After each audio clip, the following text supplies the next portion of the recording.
நேற்று 26/11/2024 டிவியில் செய்தியில் எல்லாத்தையும் தான் போடுறான். போடும்போது டாக்டர் அன்புமணி ராமதாஸ் அவர்கள் அவருடைய தந்தையார் பற்றி டாக்டர் ராமதாஸை பற்றி சொல்கிறார்.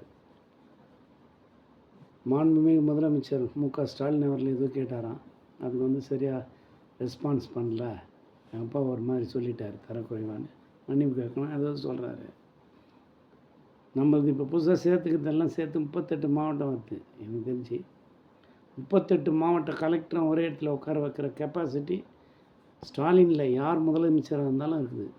அவ்வளோ பவர்ஃபுல்லான ஒரு ஆள் உனக்கு பதில் சொல்லி உட்கார வேண்டிய அவசியமே கிடையாது. நீ என்ன மினிஸ்டரா? நீ சொல்கிற பேச்சுக்கு டாக்டர் அன்புமணி ராமதாஸ் அவங்க அப்பான்னு அவ்வளோ ஆதகமாக கேட்குறாரு. 38 கலெக்டரை ஒன்றா உட்கார வச்சு அட்வைஸ் கொடுக்கு சிஎம்க்கு பவர் இருக்குது. உங்களே எப்படி பார்த்துன்னு உட்காந்துருப்பார்.